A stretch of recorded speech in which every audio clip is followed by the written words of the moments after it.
The smell of fresh coffee filled the air. Soft jazz played in the background as Marcus, a tall black man in his early 30s, stood nervously at the counter of Harper's Coffee House, a small but popular cafe in downtown Toronto. He had just finished his interview. His resume was strong. Years of customer service. Experience as a barista. A warm smile that made people feel at ease. But the owner, Mr. Harper, didn't even look up from the paper in front of him. "I don't think you're what we're looking for," he said flatly. Marcus blinked. "Oh, may I ask why?" Mr. Harper sighed. "You're not really the right fit for our image." Marcus frowned slightly. "Fit? I've got years of experience. I know how to run an espresso machine, handle rush hours, manage customers." Mr. Harper cut him off. "It's not just about skills. It's about vibe. Our customers expect a certain look." The words hit Marcus like a slap. He glanced around. Everyone working behind the counter was young, white, and smiling, all wearing the same beige apron. Marcus swallowed hard. "So, because I don't look like them, I can't get the job?" Mr. Harper looked uncomfortable. "Don't twist my words. It's just, people have expectations. This neighborhood likes familiarity." Silence.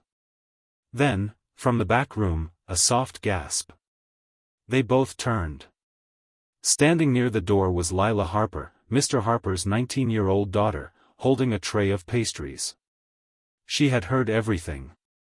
Her blue eyes were wide with disbelief. "Dad, did you just say that?" she asked quietly. Mr. Harper stiffened. "Lila, this is business. You wouldn't understand." But she did. Marcus gave a small, pained smile. "It's fine. I understand completely." He turned to leave, holding his worn-out resume in one hand. As the door chimed behind him, Lila stood frozen, watching the man walk away. Something inside her twisted, shame, anger, confusion. Her father's words echoed in her head, "Our customers expect a certain look." That night, she couldn't sleep. The scene replayed over and over. The way Marcus kept his composure, even after being humiliated. The quiet disappointment in his eyes.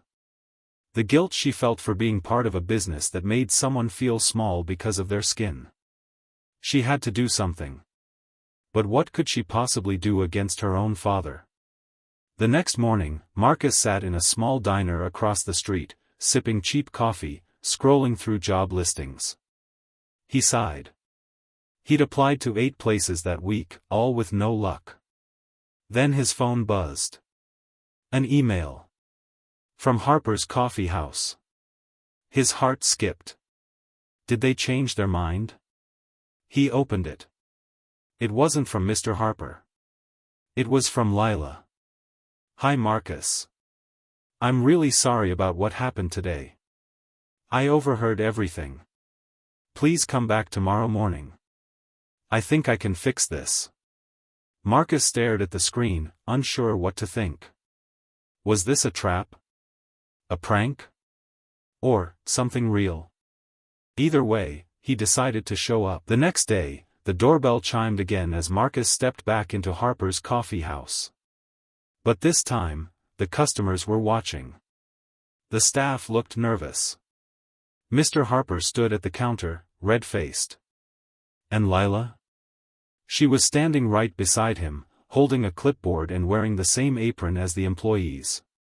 Mr. Harper's jaw tightened. "Marcus, what are you doing back here?" Before Marcus could speak, Lila turned to her father.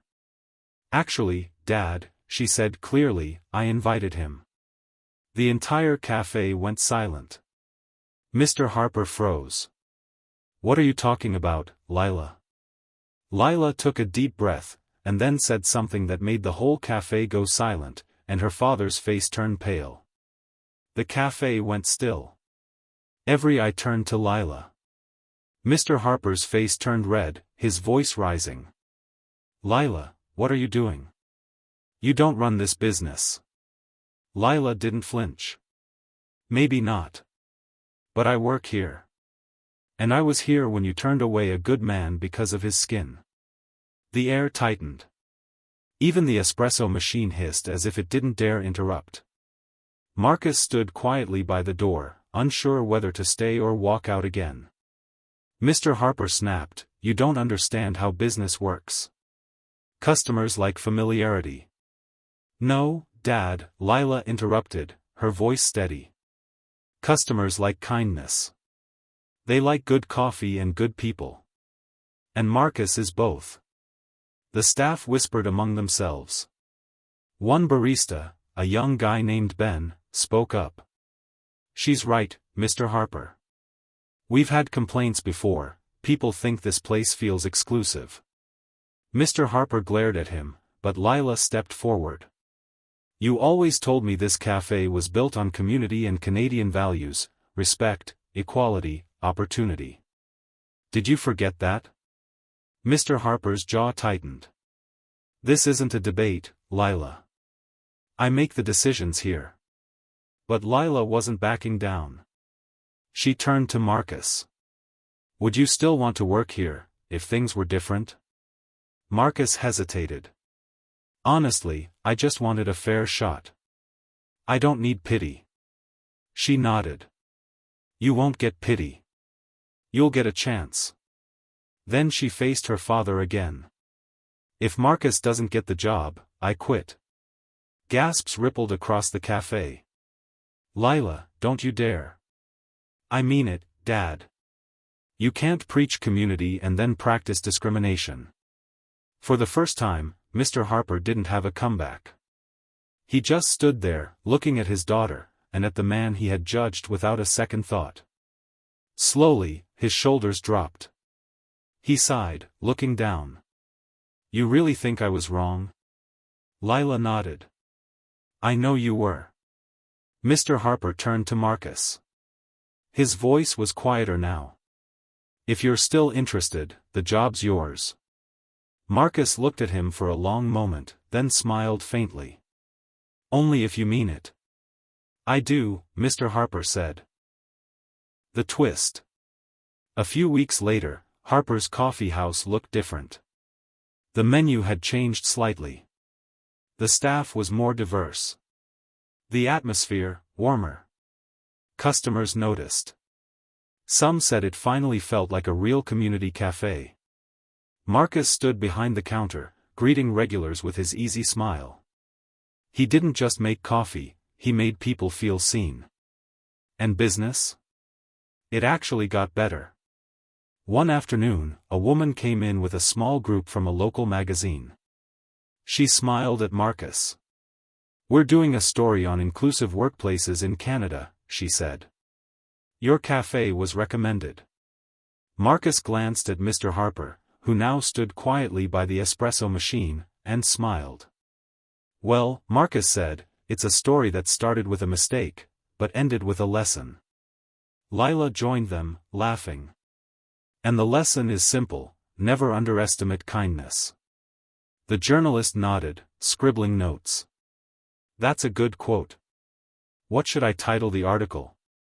Lila thought for a moment, then smiled. "Call it The Coffee Shop That Changed Its Brew." Everyone laughed. Even Mr. Harper. But deep down, he knew his daughter had done something he never could, she'd taught him how to see people again. Speech balloon ending hook for viewers.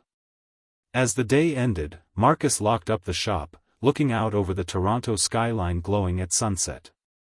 He smiled softly to himself, not because he got the job, but because someone finally saw who he really was.